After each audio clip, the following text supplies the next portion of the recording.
Hare Krishna. I welcome you all for the Bhakti Shastri class on Saturdays. Thank you so much for joining in. We'll quickly start with Mangalacharan. Om Ajnana-timirandasya Jnananjana-shalakaya Chakshurum militam yena tasmai Shri Gurave Namaha.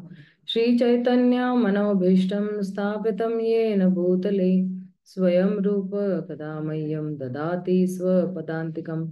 Namo Vishnu Padaya Krishna Prishtaya Bhutale Shrimate Bhaktivedanta Swami Niti Namine. Namaste Saraswate Deve Gauravani Pracharine निर्विशेष शून्यवादी पाश्चात देश तारिणे हे कृष्णा करुणा सिंधु दीन बंधु जगतपते गोपेश गोपिका कांत राधा कांत नमोस्तुते तप्त कांचन गौरांगी राधे वृंदावनेश्वरी वृषभानुसुते देवी प्रणमामि हरिप्रिये वाञ्छाकल्पतरुभ्यश्च कृपा सिन्धुभ्य एव च पतितानं पावनेभ्यो वैष्णवेभ्यो नमो नमः। श्री कृष्णा चैतन्य प्रभु नित्यानंद श्री अद्वैत गदाधर शिवासादि गौर भक्तवृंद हरे Krishna Krishna Krishna Hare Hare Hare Ram Ram Ram Hare Hare. So just let me quickly share the screen with you. We were on the 10th chapter and we are moving towards the 20th shloka. We had completed till the 19th shloka. And from the 19th shloka onwards, actually, the Supreme Lord starts describing his own opulences. And these opulences are very prominent opulences that the Supreme Lord is saying that, and these are his splendorous manifestations.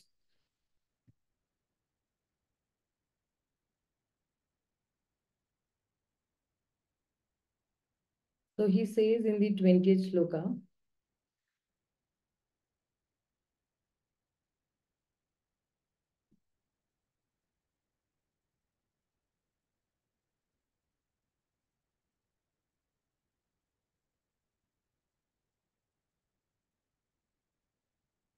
so this is 10.20.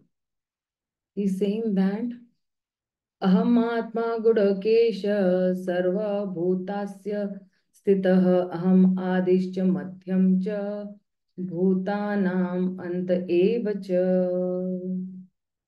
So he's saying that I am the super soul, O Arjuna, seated in the hearts of all living entities.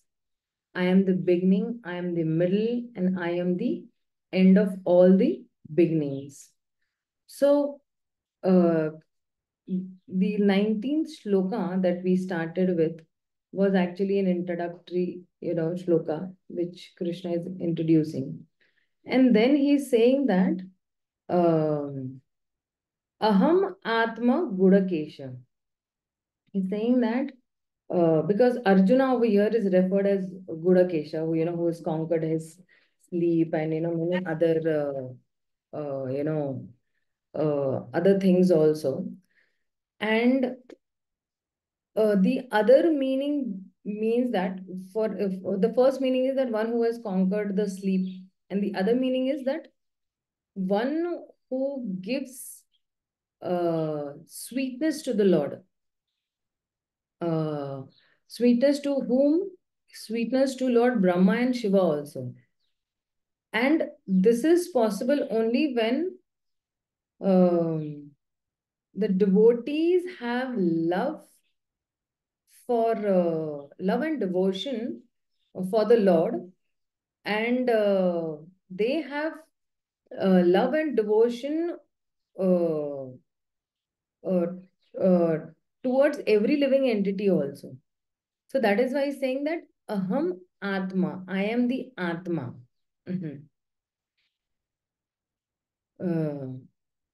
So, and then he's saying that Sarva Bhuta Ashaya Stitaha. He's saying that the Supreme Lord is situated in every living entity's heart. Sarva Bhuta. See, Bhuta means actually living entities. Sometimes Bhuta means people think that ghost. No, but we all living entities are called Bhuta in Sanskrit. So he is the one who is situated in every living entity's heart. And sometimes, these Mayavadis, what they say that, no, it is the same soul situated in every living being. And but Krishna has said that, uh, because previously Krishna has said that, that this soul can never be cut. And it is so very distinct that the soul can not be cut from another soul also. And because that soul goes from one body to another, and it is not the same soul present in all the bodies. So in that case, how will that soul go from one body to another?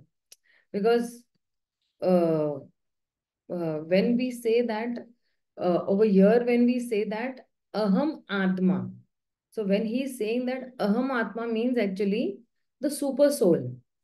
And he's saying that how he is pervading in all the space also and time also, because space means he's present in every living entity's heart. And then he's saying that aham adishcha madhyam cha bhutanam anta evacha.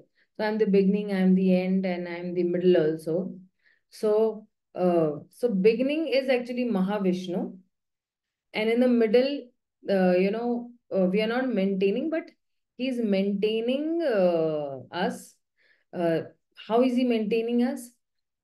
He's where he says that, I am the air, I'm the digestion power, I'm the air circulation in the body. And ultimately Krishna says that I am the death also, anta evacha, I am also the air. So uh, when the soul enters in this Mahavishnu at the time of annihilation, that's called, and it can, of course, even refer to even Brahma, Vishnu, and Mahesh also, who are all the Guna avatars also. Brahma is the Guna avatar of passion, Vishnu is the Guna avatar of mode of goodness, and Shiva is the avatar of the mode of ignorance. And that's how he's continuing. Further, he's saying that, because see, somebody might just question. The acharyas say that somebody might just question that, okay, why do I need to understand all these opulences or the vibhutis of the Lord? So uh, uh, the acharyas say that Krishna has many opulences. Of course, Krishna's opulences or Krishna's qualities are completely infinite. But when we try to understand it, it's in a more broader category. And then who are these representatives of Krishna that are there? Like, if you see in the Subodhini also, the Subodhini says that, there is a chart they have given. If you want, I will just put this chart on the WhatsApp group itself. So if Krishna is saying that he's the stars among the moon, okay? See, among the stars, he is the moon, sorry. And then he's saying that, of course, the chief among those stars is actually the moon. And from where does that moon get its power? Right? So, or even the sun gets its power. So, all those energies are actually provided by the Supreme Lord Himself. And that's how, these vibhutis have been explained. Let's go to the next. From here onwards till maybe the 39 shloka, we'll just read the shloka and the translation.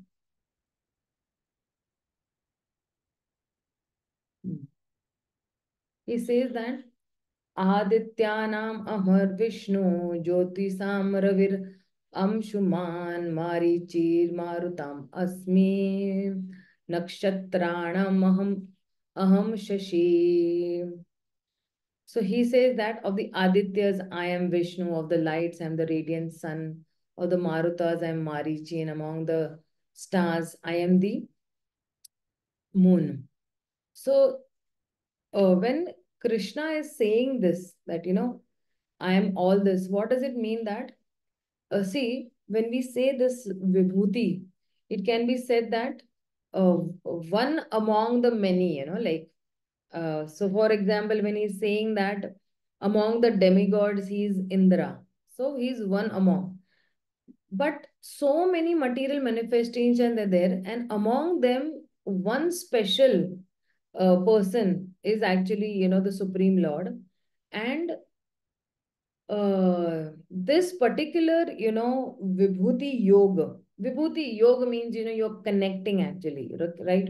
And it is enable us to connect one among the many to so many, opulences that has been mentioned, and they will be mentioned in the subsequent shlokas. So we can appreciate that, yes, the Supreme Lord is so transcendental. And that is how this particular chapter is taking us from one among the many to so many other, manifestations of the Supreme Lord. And we can see that from one spark, one small spark, the to the whole body, this Vibhuti yoga has been connected. So uh, so many, if you see in the list also, among the sages, I am Bhrigu, and among the trees, I am Banyan. So, this person has the talent, and it has come from the Supreme Lord. So, we take our consciousness through this understanding to the Supreme Lord, that, okay, one among many indicates that this is also material, but one above many refers to those who are transcendental. Like there may be many, sages, but among them is like Bhrigu. But Bhrigu is a partial expansion of, the Supreme Lord. So uh, that is why he's explaining these several kinds of vibhutis as such. So the next shloka he says that Vedanam sam vedo asmi devanam asmi vasavah indriyanam manaschasmi bhutanasmi chetana. Of the Vedas, I am the Samved, of the demigods, I am Indra, of the king of the heaven, of the senses, I am the mind, and in the living beings, I am the living force. Further, he says that Rudranam Sankarashchasmi Veto Yaksha Rakshasam Vasunam Pavakashchasmi Meru Shikharanam. Of the Rudras, I am Shiva. Of the Yakshas and the Rakshasas, I am the Lord of Wealth, Kuvera. Of the Vasus, I am fire, Agni. And of the mountains, I am Meru.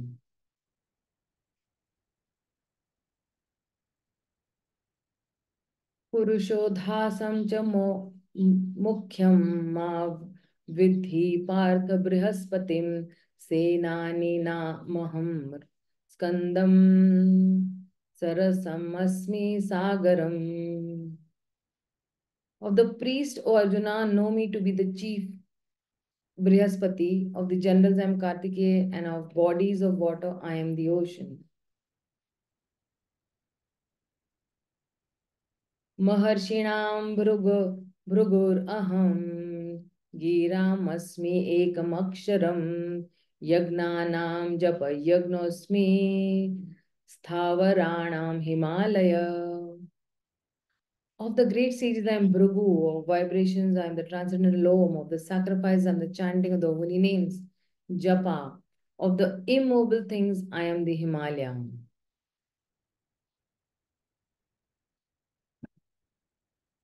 Further, he says, Ashwatha sarva vrikshanam deva rishinam cha narada gandharvanam chitraratha siddhanam kapilo muni. Of all the trees, I am banyan tree. Of all the sages among the demigods, I am Narad. Of the Gandharvas, I am Jatitraratha. And among perfected beings, I am the sage Kapil. Further, he says that Ucheshwa, Uche, sorry, Uche Shravas, Uche Shravasam, uh, Ashvanam, Vidhi Mama, Amruto Bhavam, Airavatam Gajedranam, Narananam cha Naradhipam. Of horses know me to be Icheshwara, produced during the churning of the ocean of nectar. Of lordly elephants, I am Airavat, and among men, I am the monarch.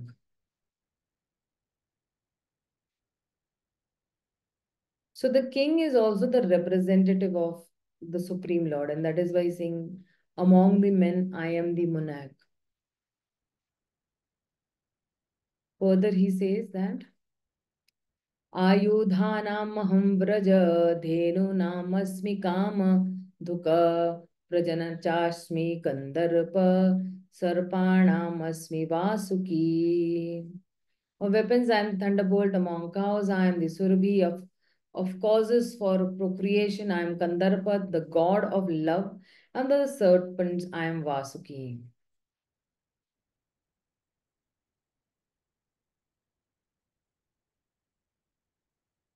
Ananta, Ananta, Anantachasmi Naganam Varuno Yad Samaham Pitrunam Maryama Chasmi Yam Sanyatyam Aham.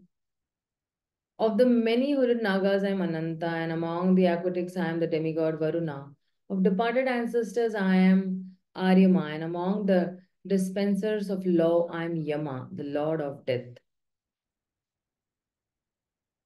Further, he says,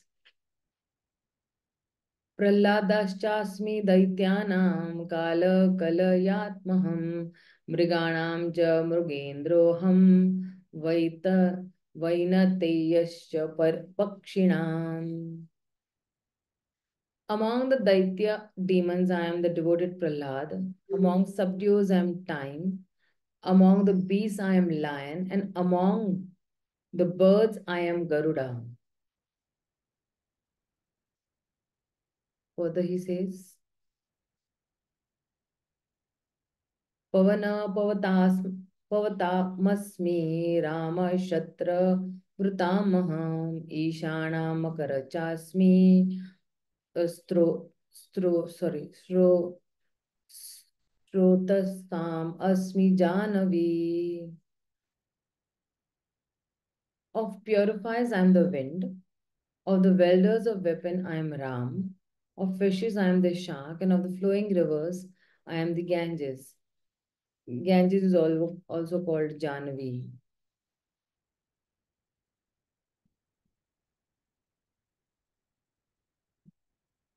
Sarganam, Sarganam, Sarganam Adiranantascha, Madhyam Chaivaham Arjuna, Adhyatma Vidyanam Vada Pravadatamaham. Of all creations, I am the beginning and the end, and also the middle of Arjuna, O Arjuna. Of all the sciences, I am the spiritual science of the self. And among logicians, I am the conclusive truth.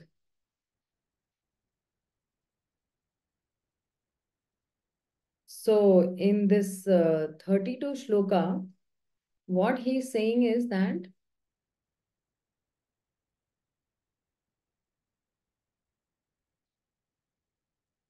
because see, in the cosmic manifestation, when he said that, in the 20th shloka, he's saying that his pervasions for this living entity is the middle, beginning, and the end. He started over there and he's speaking about it. So here he's talking about all the non-living entities, Sarganam Adir Anantascha. All this I am, he's saying. And then there are, various kinds of knowledge, but he's saying that the most potent among all the knowledges is that the Adhyatma Vidya, or because Adhyatma Vidya means spiritual knowledge. There is material knowledge also, which will help us in the material world to some extent, you can say, but it cannot get us of this material world. But the Adhyatma Vidya, or the spiritual knowledge, can get out of this material world, and it can provide this uh, provide fulfillment in this world. So that is why he's saying that there are various, even the Vada also is saying over here that the natural conclusions or arguments that are there are many, but he's saying that I am the uh, but Vada is the argument which is a conclusive argument, and that is actually for me itself. Further he says that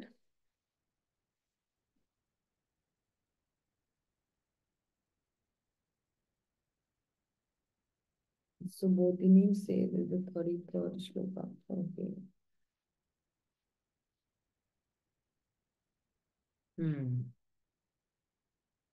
अक्षराणां कारोऽस्मि द्वन्द्वसमासिकस्य च अहम् एवाक्षय कालो धाताहं विश्वतो मुखम्.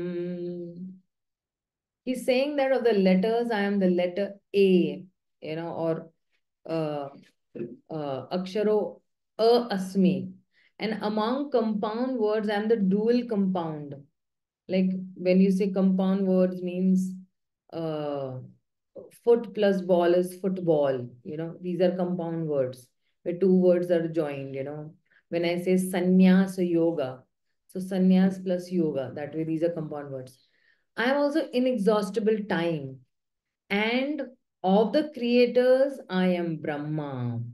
So see, when he's saying that aksharam akarah asmi, so he's saying that there are many letters, and then now he's giving actually a little vision of the absolute truth also, that is actually very pervasive, you can say. But when we look at the letters, we normally do not think about Krishna. Because language is more technical, and Srila Jiva Goswami says that he's actually helping us to get to this devotional language. That is why he wrote a big a grammar on Harinam Amrit Vyakaranam. So that is actually to see that something spiritual within even that grammar. And that is why Bhagavad Gita over here is telling us that the principle is that among the letters there are more, commonly used letters, but the alphabet A is used, time and again. The most important letter is the letter A, because if you see in the swar and vyanjan, when I say ka plus a is ka, or gha plus a is gha. And that is why everywhere in those, those letters, ka, kha, ga, ga, the letter A is very important, or A is very important. So that is why it is called, in Sanskrit, it's called akar. So among the akshar, among the letters, the letter A is the beginning, A is the beginning. And it is said that in all the sounds, even in Sanskrit, the sound of A is present in it. So this A letter sound is universal in all the sounds. And of course, in Sanskrit, so that, it represents Krishna. When I say Krishna, हम कृष्ण नहीं कहते, कृष्ण न को उधर ही नहीं अटका कहते, we say Krishna. That is why in every letter you will be able to perceive the Supreme Lord, and that is why he's saying that letter A, because A is again joining into many other letters. Now, if you see in this own shloka only, there are so many letter A's in this, or even in the English translation, we can see so many A's. Every word practically has A in it. So we can see Krishna also into. That is why Prabhupada says now that you will be able to see the Supreme Lord, directly in the pages of the Bhagavatam. Why is he saying? Because all these letters also, and among the letters A is the Supreme Lord, is the letter A among all those words that are there. So when he's saying that, Dvanda Samakshikasya cha, he's saying that, see, Samak means it is compound word, okay? And like when we see that, for example, we have, devotee children. So, or devotee scientist, so like it is compound word. So one word is heavier and it depends on the other word for that particular context. So we want to emphasize what we want to really, emphasize is children or devotees. But there are some special compound words where both the words are equally important. When we say Rama, Krishna, okay. So Ram is also heavy and Krishna is also heavy. So this is dvanda, dual. So sometimes you have dual and sometimes you have one heavy word and one lighter word where you have to stress. And this is also representation of Krishna. So in the Chaitanya Charitamrita, Srila Krishna Govardhana Goswami says that in a sentence, there should not be more than one word that is, necessary. And in the paragraph, there should not be more than one sentence which is necessary. And in the essay, there should not be more than one paragraph which is necessary. So, the eloquence is, truth spoken very concisely. So when we use words in such a way that every word has potency, and the compound words, they both have equal potency. So then that is the sign of, an expert language which is being used, and that is by saying that dvanda. So this dvanda also is one of the opulences of Krishna. And then he's saying that aham eva akshayah. So Krishna is, repeating about this power of time. Because see, he's saying that among the subduer, I am the time. And again, he's repeating, right? He's saying that I am, Akshay is imperishable, and which is eternal also. See, Akshaya means which cannot be, what do you say, perished. So it is eternal. And he's saying that I am the inexhaustible time also. So actually in this world, time has a very peculiar characteristic. Time exhausts everyone, but never gets exhausted. So time keeps moving at its own pace. And this time is only representation of Krishna because it does not get exhausted and it keeps on moving, right? And that is why he's saying over here is Dhata aham Vishwata Mukha. So when we say Vishwata Mukha means what? He's saying over here Brahma. Brahmaji. Okay. Dhata means among all the creators that is there, right?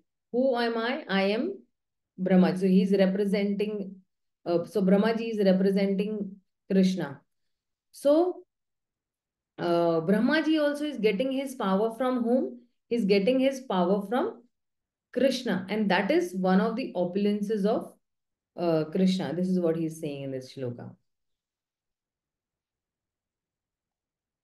So let's see the 34th shloka. Oh. Mrityu sarvaharashchasmi. Sorry. Yeah, Mrityu sarvaharashchasmi. Sorry. Harashchasham. Udbhavascha bhavishyatam. Kirti Shri Shirir Vakcha Narinam Smruti Medha Dhruti Kshamaha.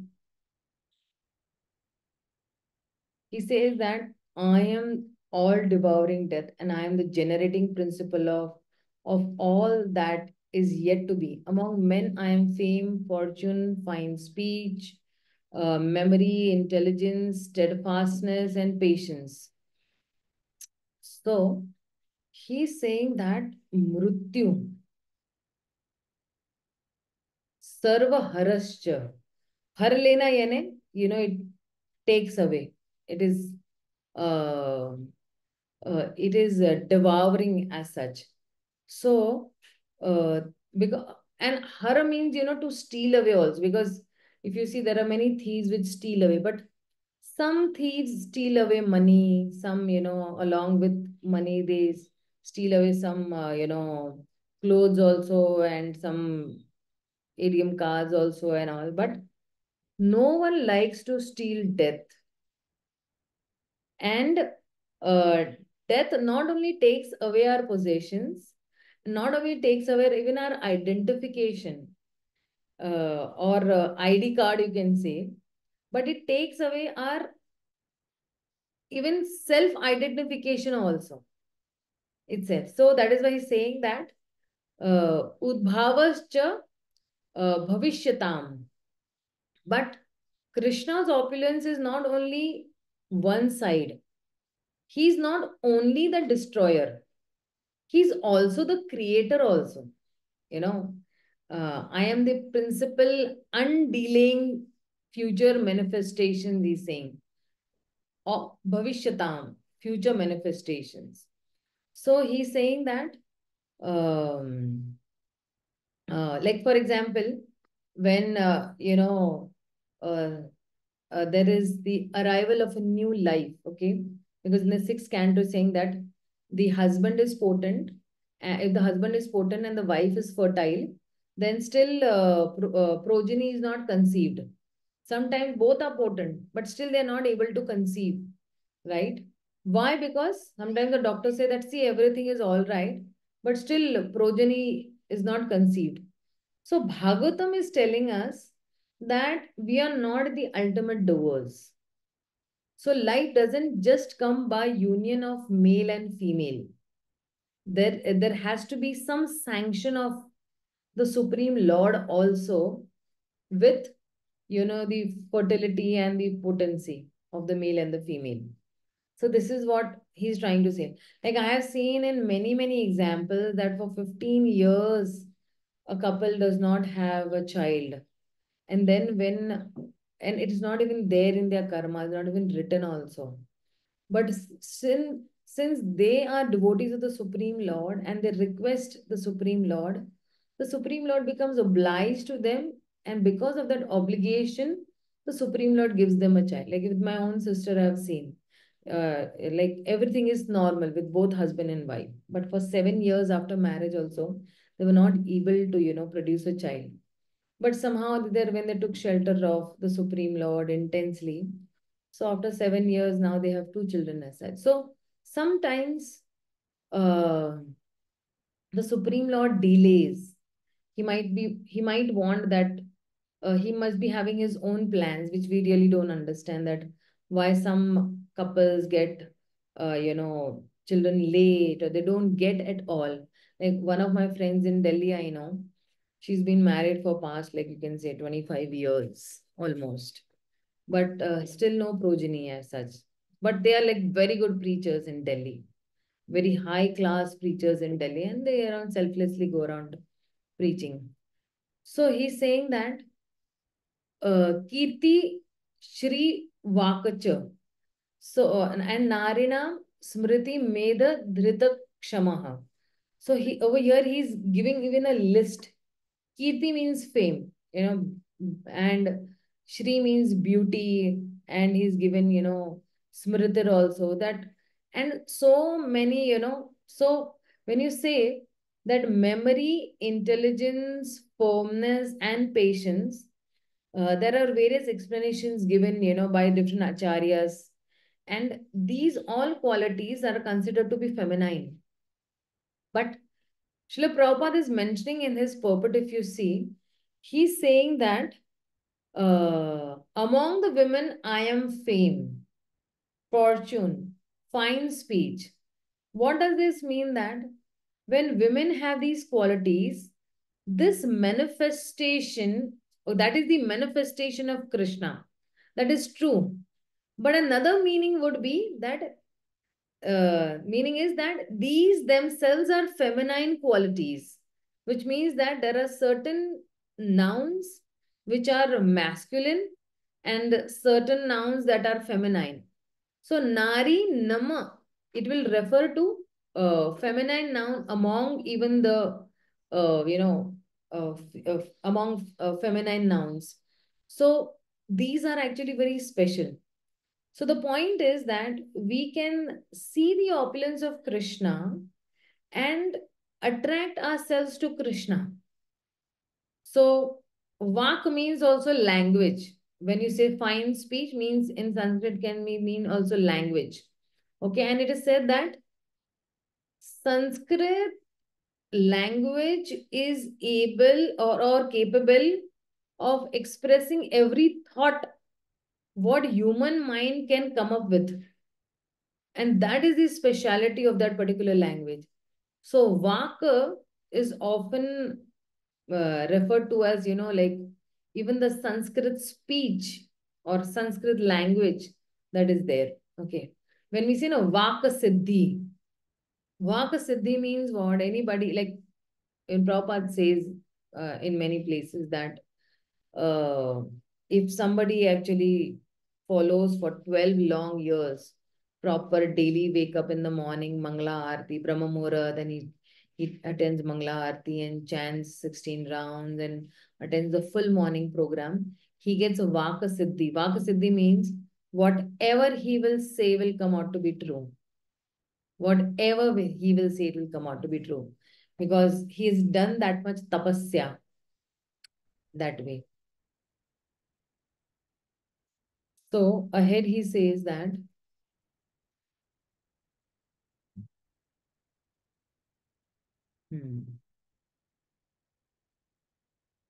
बृहत् साम तथा सामनाम गायत्री छंदा सामहम मासानां मार्गशीर्षो अहम ऋतानां Kusumakar.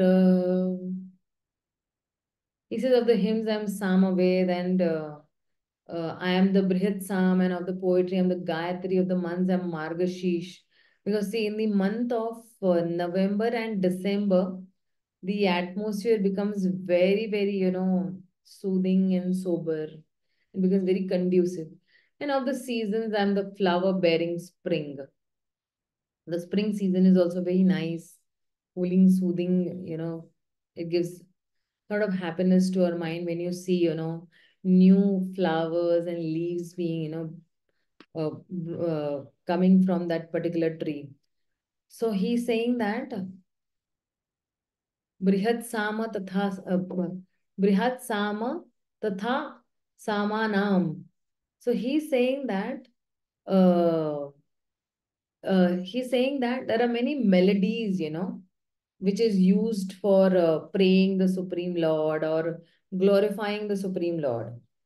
And then he's saying that Gayatri Chandasa Aham. In the Vedas, there are various meters, and among that, one of the meter is Gayatri, which the Brahmins chant on a daily basis, and that is a very special meter. And that meter also, like see in classical singing also there are many meters, right? But that meter is also represents Krishna. So sometime this is referred to Gayatri mantra also, and that is also one understanding. But here the point is among the chanda, I am Gayatri. Among all the poetries, I am Gayatri. And then he's saying that among the months, I'm Margashisha, because that's the time where, the nature will reveal its full bounty, and it is considered the manifestation of Krishna. And then he's saying that Rutanam Kusuma Akaraham, the spring, So pearls are formed in the ocean at that particular time. And so that is why the ocean is also called a Ratna Karaha. Like that, Kusuma Karaha. So it's one of the form which Kusuma flower that is there. So it is bearing that flower in the month of spring. Then ahead he says that,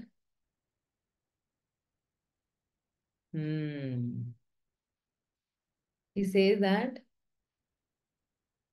Dhyutam chalayata yatasmi tejas tejasvina aham jayo asmi vyavasayo asmi sattvam sattvavatam aham. He says that I am also the gambling of the cheats.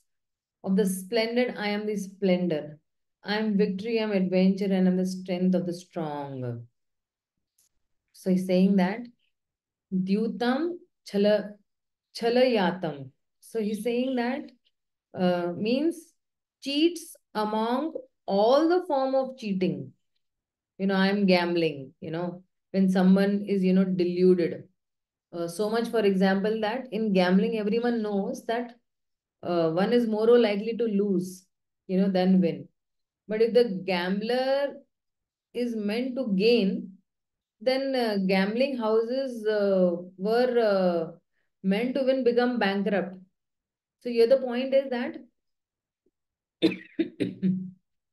not that cheating of good or divine cheating is accepted as a part of nature, and within always cheating, some cheating is very extraordinary cheating also, and those cheatings are the opulences, or those cheatings uh, are the opulence of the intelligent, and which is manifested over here, and it can also be seen in the Supreme Lord. Give me a minute.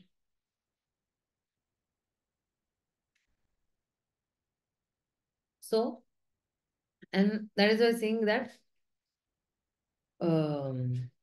Teja Tejasvina Aham. I am the splendor of the splendid. Some people have a very have a very charismatic personality.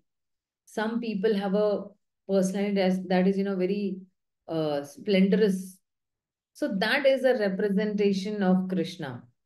What makes people attracted to this charisma or splendor is actually coming from Krishna itself only.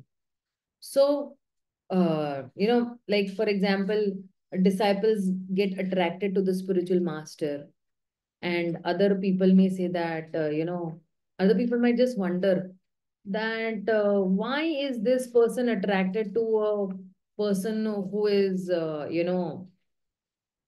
handicapped or disabled, or in black or in white, that way.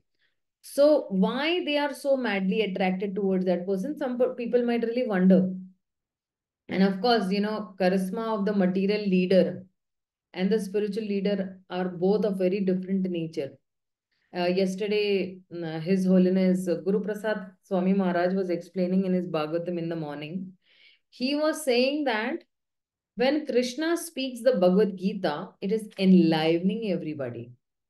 But when the materialist like Kamsa, they start speaking and they start giving this philosophical knowledge, everybody comes into a bodily concept of life. The whole Bhagavad Gita is spoken because to bring Arjuna out from the bodily concept of life. But the demons like Kamsa and Ravana and all, when they start speaking philosophy, because the canto that was going on was the Narsim Canto, Hiranyakashipu was actually giving some knowledge. So he was saying that when demons start giving knowledge, it's going to bring them into the bodily conception of life. So uh, the point is that the splendor of the splendid is the manifestation of Krishna. So Jaya Asmi, he's saying Jaya Asmi Vyavasayah. So Vyavasaya means what? That when there is Jay, then when there is victory, right? There is a lot of thrill. Okay. And because of this, that because of the thrill, people start accelerating that yes, I wanted more victory. So they live for that particular victory, or they live for that particular thrill, you can say. So, what is that actually feeling? The feeling is that now at a material level, that feeling is, fleeting, it comes and it goes, right? But when uh, it is there, it is so much accelerating that yes, people want it more and more. And when the devotee feels it, they feel it as if it is an experience of Krishna. But this experience of Krishna doesn't take that person close to Krishna. Means like a devotee does not try for material success and feeling victory over there, but they may just try to serve Krishna wholeheartedly. Like, for example, in a book distribution marathon, if somebody is, selling one book or two books and all, he feels, pretty excited. Yes, I want to do it more. I'll go back tomorrow. I'll go day after tomorrow. So the whole month it keeps on helping him accelerate. But, uh, you know, when they're trying to serve Krishna wholeheartedly, then Krishna connection is there. And those feelings are constant. And these feelings are very sweet at that point of time. And that is why Prabhupada is translating Vyavasaya over here as enterprise or adventure. Like on a book distribution, when you go, it's like an adventure. Anything can happen. Not a single book will go, or many books will go. It's like a completely dependent on, that adventure is solely dependent on Krishna. But and of course, how much risk also people are ready to take in that adventure or event or in that activity. And in that sense, they get a kick, right? And that kick is that sense of enjoyment. One book going, okay, you get a kick and you feel, okay, let me, stretch more and more and more. Like I've seen with myself also and with many of our girls also in my group that one book going, Mataji, 1 more hour can we do book distribution? Because I generally take, the girls for just 2, 3 hours, not more than that. Like, seeing to their safety and security. So then, when, books start going, like in the Rath Yatra, we did the whole Rath Yatra, right from when it started till the end, we were doing the, book distribution. And I was like, bus karo, abhi, bus karo, just stop now, you all must be tired. No, no, Mataji, we are not tired because the books were going. They're feeling so happy that yes, books are going. Let me do something more for the Supreme Lord. So when we want to share this Krishna consciousness with the others, there is extraordinarily adventure. And instead of having, meaningless adventures, these are the supremely meaningful adventures because through this adventure, we are helping others to come closer to Krishna and we are granting them the highest happiness in this existence. So that is why, and then he's saying that Sattvam Sattva Sattvatvam Aham. So he's saying that among the strength, I am that particular string. जो शक्ति की जो string है वो मैं हूं. So strength is also an opulence, and Krishna says that opulence of that strength is coming from me alone. So let's go to the next shloka.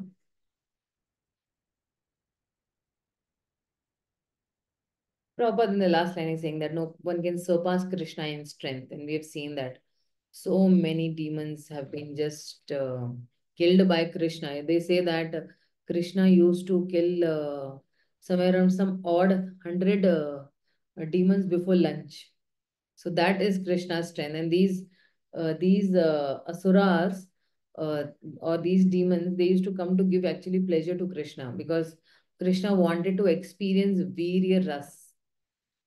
Okay, so let's go to the next shloka. Over here, he says that this is the 37th shloka. Okay. Vrishinam Vasudevosmi Pandavanan Dhananjaya Muninam Apyaham Vyasam Kavinam Moshana Kavi.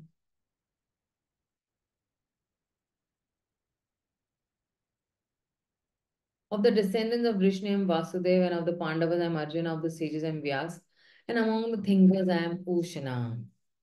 So,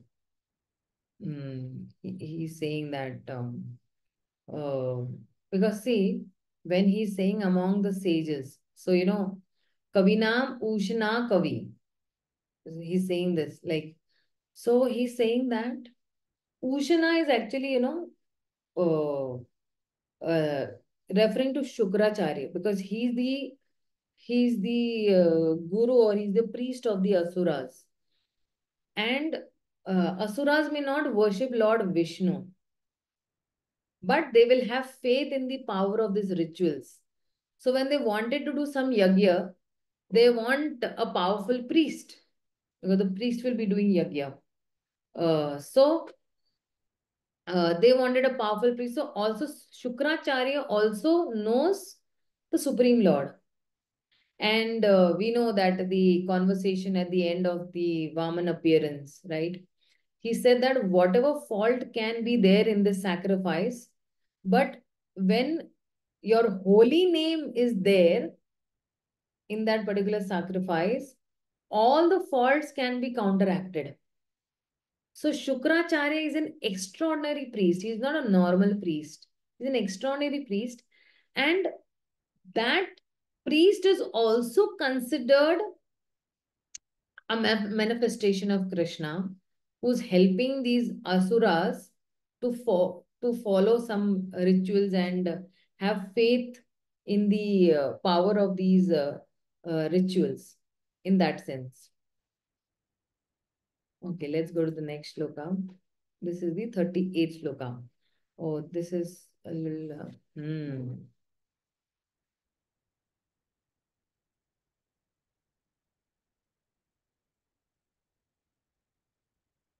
So, दण्डोदमयतास्मे नीतिरस्मे जिगीषतां मौनं चैवास्मि चैव गुह्यनां ज्ञानं ज्ञानावात्मम् aham. So he's saying that among all the suppressing lawlessness, I am punishment. And those who seek victory, I am morality. Of sacred things, I am silence. And of the wise, I am the wisdom. So I'll be just discussing a little on this. Somewhere, we need to stress, and somewhere we can just, right? Because see, every word in the Bhagavad Gita is purifying. Whatever we are reading is purifying our consciousness and it is developing our faith in Krishna. The more we hear, and that is why you see many of these stalwart speakers, they have taken Bhagavad Gita book as their life and soul. Why? Because the words of the Supreme Lord and the Supreme Lord are non-different. And when we constantly hear somebody, we feel like following that particular person. So constantly reading the Bhagavad Gita is not only purifying my consciousness, but uh, I am able to follow what the Supreme Lord is saying. So far, you have attended many Bhagavad Gita classes in the past. And Because you have been hearing the Bhagavad Gita from many, many speakers in the past, you are following certain principles in your life by hearing the words of the Supreme Lord through those devotees. And if we have come till the stage of, or even if we are standing, opposite each other, or we are assembled over here, it is only by the Supreme Lord's arrangement, because we have that eagerness to hear the words of the Supreme Lord again and again. You must have heard these shlokas, or you must have heard the explanations of these shlokas many, many times. But every time that particular shloka has been spoken or heard, you have a newer realization of that particular shloka. And that is why Prabhupada has, stressed on reading every day. Okay, means coming to this shloka, he's saying that danda damyatam. Damyatam means actually daman karna means to suppress, right? Or to control, or to bring it on the, right track. So there are many ways to bring people on the right track, right? So the most strongest among them is danda. Danda means punishment, so like, even with, like, of course, I teach small children as my profession. I teach them maths, I teach them science, and I teach them Sanskrit and Marathi, English, Hindi, Gujarati, all these subjects I teach. So I have seen there are two categories of children. One is जिनको दंड मिलता है ना, they perform very nice. And जिनको love मिलता है, they also perform very nicely. So with some children, punishment works. With some children, love works very nicely.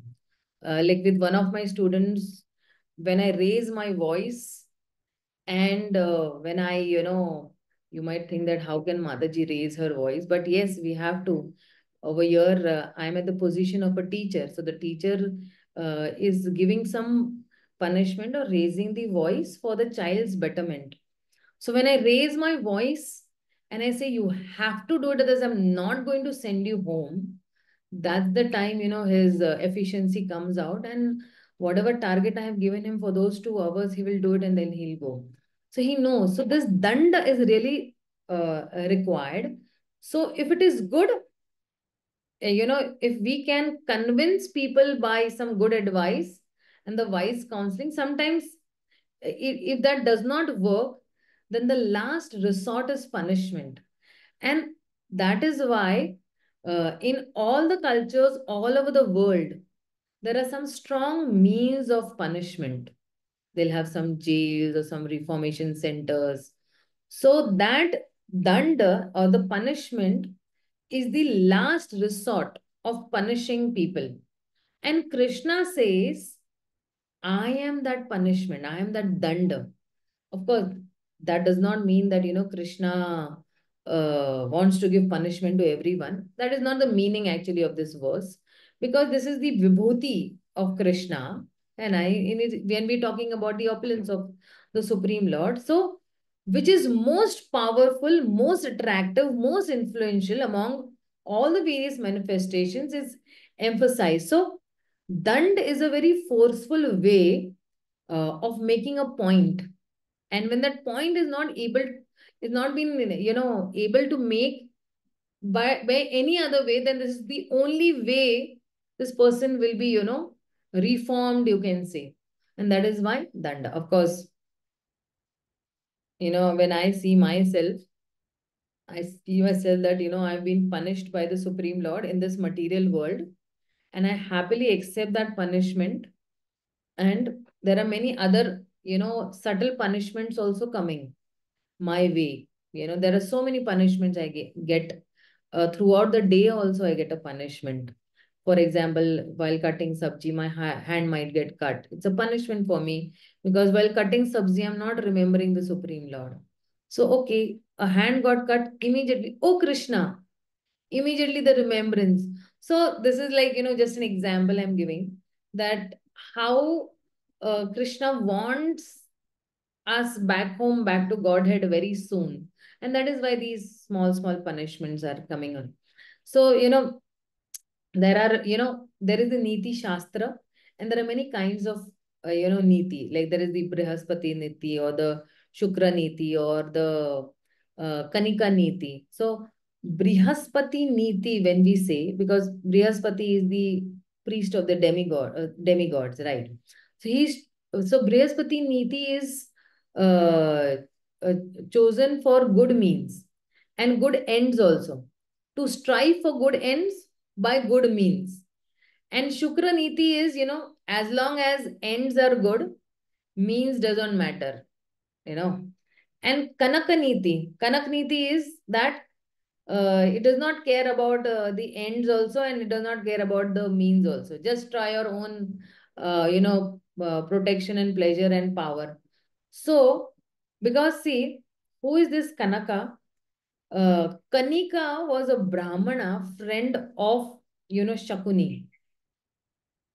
And when enemies are doing this, Shukra Niti sometimes, Shukra Niti is as long as the ends are good, means don't matter. कोई भी राह से जो है, हमें ये पाना है. We want the end to be good, means might be anything.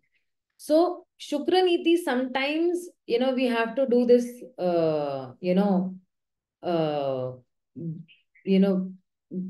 Shato Satyam, the best means, right, Brihaspati Niti.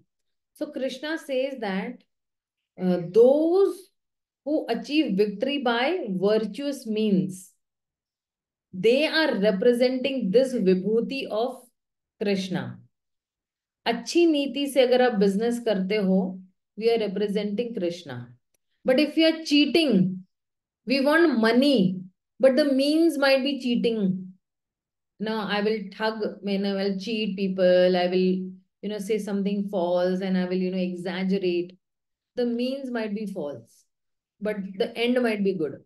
So Krishna is saying that those who achieve victory by virtues means they are representing that particular vibhuti. And that is why we stress so much on character, that the character has to be good, what we are inside, we have to be outside.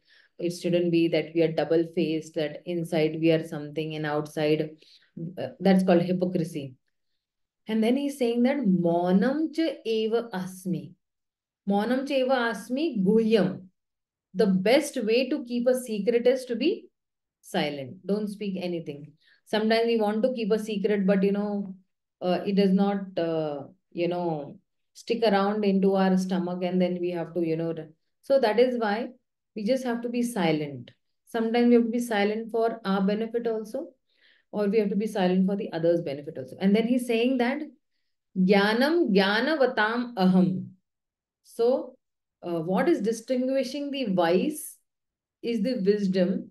That wisdom makes the wise people attractive, right? So, see, for example, if somebody has knowledge, somebody has wisdom, immediately, people get attracted, right? And even when you choose out of the two, you see for your own self also. If somebody has wisdom and somebody has wealth, you will always choose the wisdom. You will not choose that person's wealth. Or two people are there, you will appreciate his wisdom more than his wealth. And that is why this wisdom is also an opulence of Krishna. If somebody has, wisdom, we say, oh, this opulence is coming from Krishna. Sometimes you see people, quoting left, right, and center. Then you understand that, hey, this is, Krishna's opulence coming through this person. He's blessed by Krishna. Like if you see His Grace Amarendra Prabhu, whenever you will see him, you feel that, oh, one of the, opulences of Krishna is with him, that he can quote shlokas, or how fluently he can speak about Krishna. So that particular ability in that particular person is also coming from Krishna itself. Okay, let's go to the next shloka. So here Krishna is going to a little, um, going to just, stop speaking his vibhutis. He's saying that यच्चापि सर्वभूतानां बीजं तद् अहमर्जुन न तद् अस्ति विनयत्स्यान मयि भूतं चराचरम मया भूतं चराचरम. Furthermore, Arjuna, I am the generating seed of all existence. Bijam tad aham Arjuna. Sarva bhutanam bijam tad aham Arjuna. There is no being moving or non-moving that cannot exist without me. Na tad asti vina yat syan maya bhutam characharam. This is so he's saying over here that uh, all the living entities, yat chapi sarva bhutanam, I am that Bijam. And Bijam tad aham. I am the seed for not only few, but I am the seed for all living entities or all living beings. And then he's saying that without me, na tad asti, vina yat syan. That without who? Maya bhutam characharam. Without me, Maya. Maya means me. Maya is different, okay? Maya, bhutam, characharam. Without me, nothing can exist. Or without me, these living entities cannot move or not move. So, if you see this, char, achar pranis also have been discussed, that Krishna is the source also of, in the 7th chapter we have seen, in the 9th chapter also we have seen that Krishna is the source and sustainer of everything. And now Krishna is again telling that. And if you see in the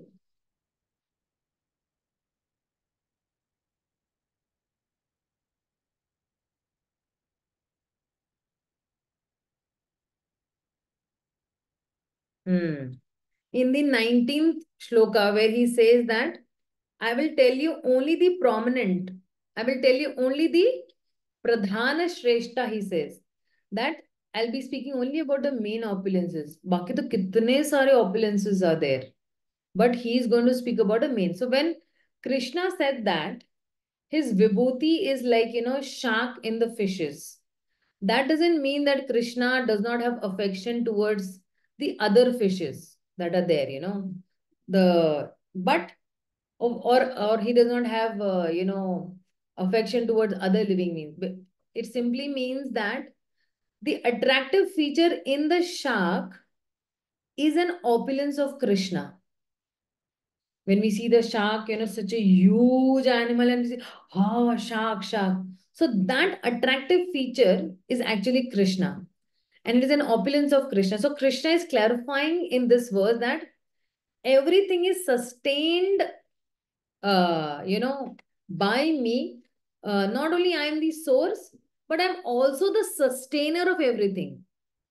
And all his vibhutis are endless. He's saying that, there is no end to his vibhutis.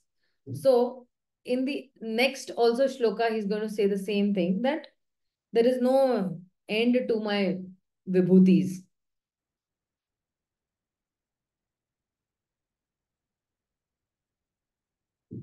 He's saying that नान्तो अस्ति मम दिव्यानां विभूतीनां परन्तप एष तुद्देशतः प्रोक्तो विभूतेर्विस्तरो मया. He's saying that, O mighty conqueror of enemies, there is no end to my divine manifestations. What I have spoken to you is but a mere indication of my infinite opulences. He's saying that his opulences are infinite.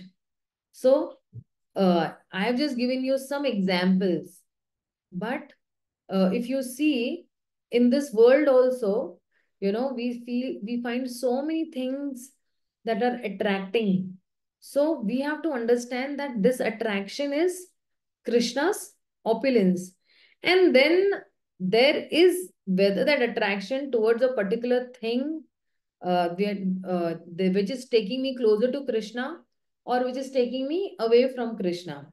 We have many things which can take us to Krishna, and but it depends on my own consciousness that how am I able to connect this particular thing to Krishna. Say, for example, you have your mobile, you have your laptop, and you have your house, and you have your property. How are you able to connect this to Krishna 24 by 7? How am I able to stop doing prajalpa on the internet? Or see, prajalpa means what is not really required. Okay, we keep hearing certain things, certain advertisements, or certain, while scrolling, we see which are really not really required as such. So, these things will come under prajalpa, and prajalpa is not really required for Krishna consciousness. So, if you see that that culture is very specific and spirituality is universal because not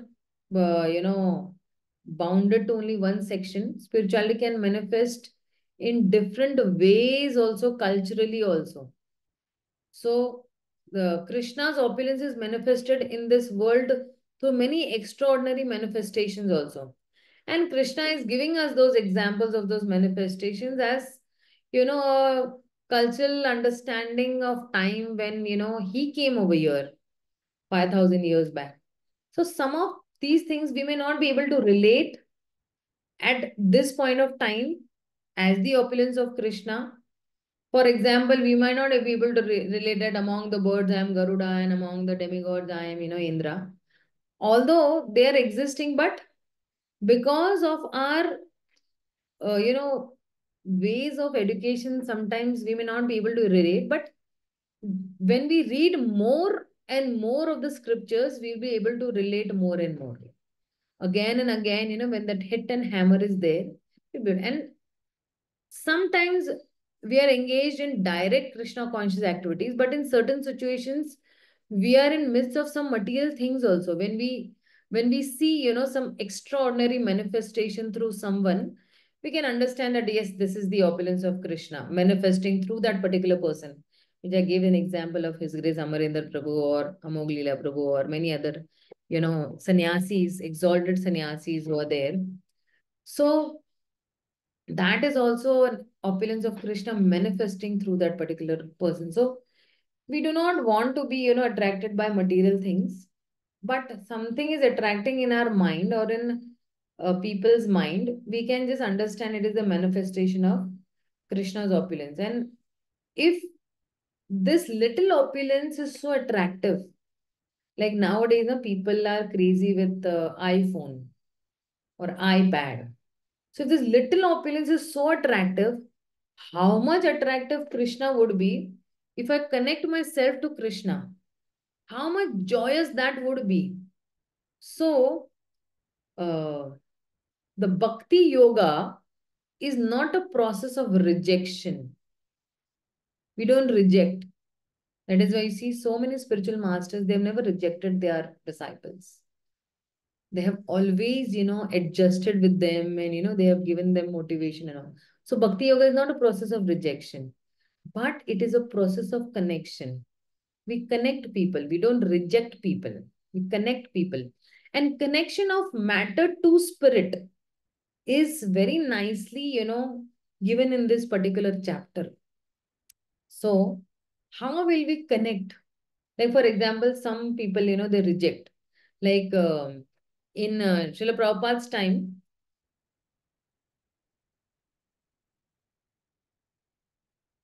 Prabhupada used to move in aircrafts and, big, four-wheelers and six-wheelers as such. But Prabhupada knew how to connect that particular, material thing or that particular matter to spirit. He's thinking, I have to move from one place to another and I need a car and I'm going. And even in Srila Bhakti Siddhanta Saraswati time also, he used to move in a Royal Royce car, right? But he used it for Krishna's service. It is not that he is, just doing sense gratification sitting in that particular car. The purpose of any four-wheeler is that you take that person from one place to another place. And it is saving the time also, right? So how am I going to connect this matter to spirit and utilize it in Krishna's service without being attached to that particular matter is called Yukta Vairagya. Means what? That you are not attached. You have Vairagya also and Yukta also. Intelligent connection also you have with that particular matter. You're utilizing it in Krishna's service as such. Okay, so this is what he's trying to say in this 40th sloka. Let's go to the next sloka.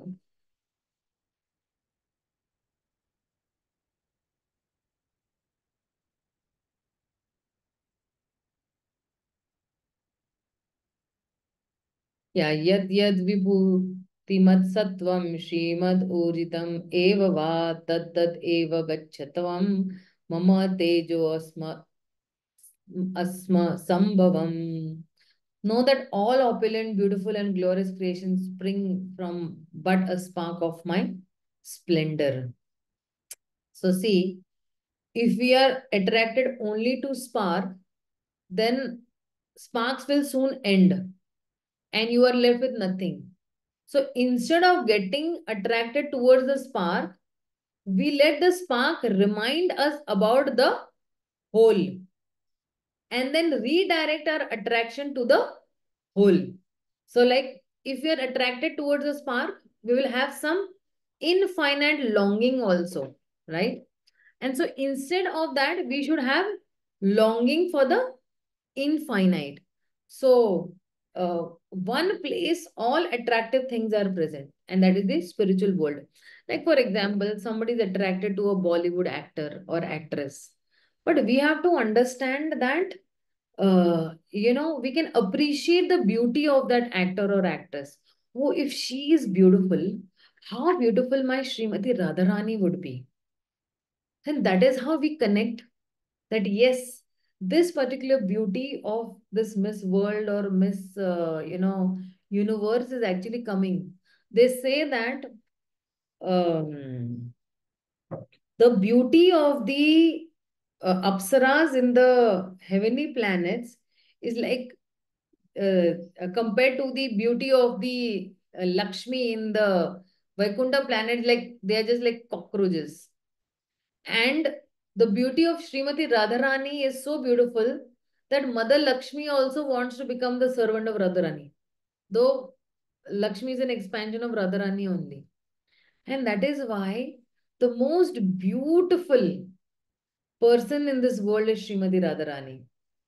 Why she is the most beautiful in this world? Because she is attracting Krishna also, who is the supreme person. And that is why if we try to connect things in this way, we always will be in Krishna's consciousness. We will never be out of any other, we'll never be out of any consciousness, but always we will think about Krishna. In Hindi, it said that हम हमेशा भगवान के हित के बारे में सोचेंगे. We'll always think about what is good for Krishna. We'll always plan that what will I do for Krishna now. Any activity that we do, we'll plan it out. It may be any festival, it may be anything. Even in that matter of daily, when we plan for our own chanting also, to please Krishna, right? Because the center of attraction is Krishna only over there also. We're trying to please Krishna, who is the all attractive. And why will he not attractive? So, no. Let's go to the last sloka.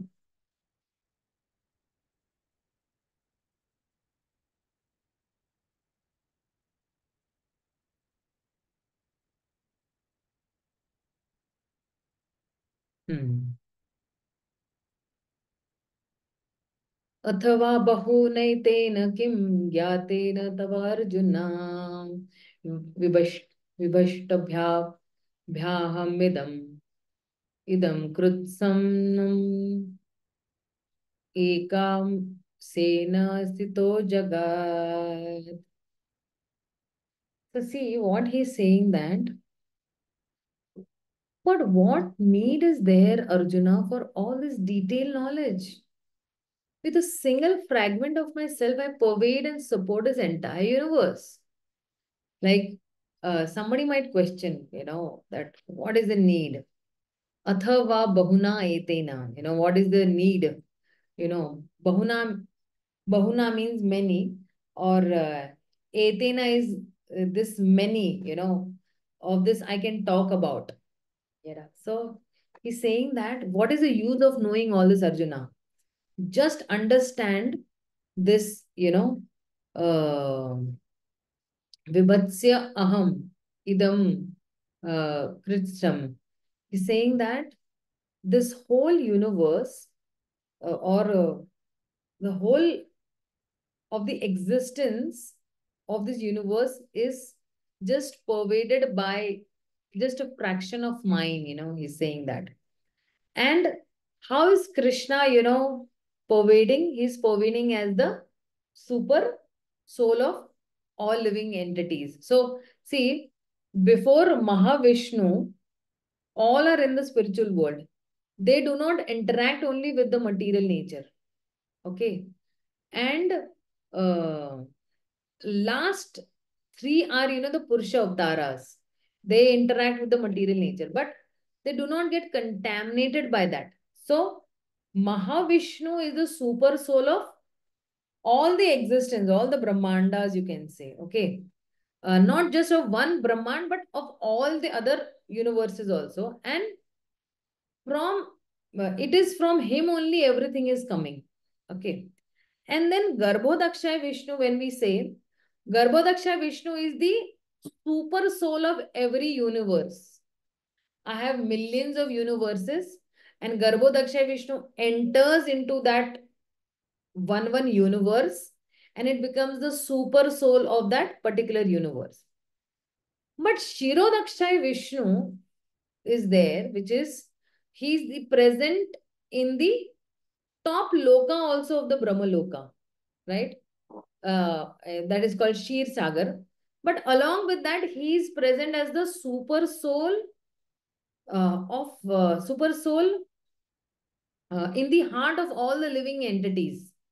Okay. So now Krishna is saying that Shirodaksha Vishnu is all pervading, right? And some people think that, Vishnu is the source, as through Vishnu avatars, come. Because I had this, notion before coming to Krishna consciousness that uh, Krishna is coming from Vishnu, but that's not the case. So the demigod approaches Vishnu for help, and Vishnu assures as an avatara will come. But Vishnu is not the source. He's like a gateway, you can say. Praise goes through Vishnu, and there are so many avatars in the spiritual world also, as per the requirement of, a specific avatara, which comes down. So, from the point of view of in this material world, Vishnu was prayed by all the demigods, and then Krishna came. So, they think that, okay, Krishna is an incarnation of Vishnu from the limited perspective, what they can see, in this world, um, from that point of view.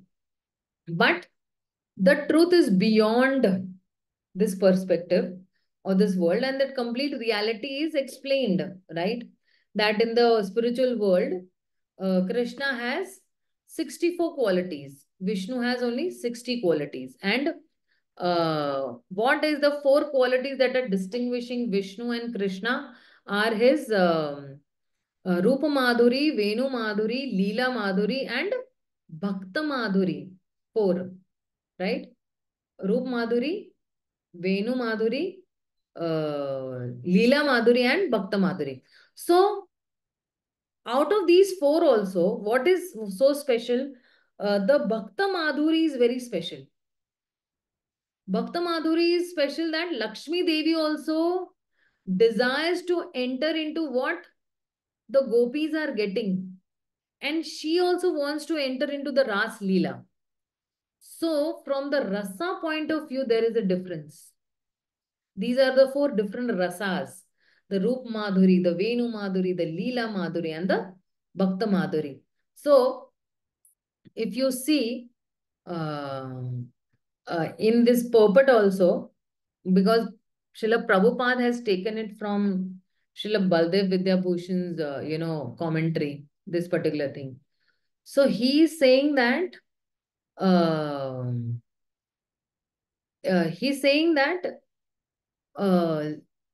from Lord Krishna's, potent energy, even the powerful sun gets its power. And by Krishna's partial expansion, the whole world is maintained. Therefore, who is worshipable? Krishna is worshipable Lord of this whole universe. And that is why I have to worship Krishna as the worshipable Lord. And that is why he's saying that Yat Shakti Leshat. He's saying that just by a part of my little energy, Surya is getting power. Or, that power of even effulgence is coming from Krishna's energy only. And he's sustaining this whole universe. And that is why Krishna is worshipable and Krishna should be worshipped because of this particular reason. So this is the opulence of the absolute. And so, okay, I rest my speech over here. Anybody has any doubts, queries, questions, you'll are free to ask me.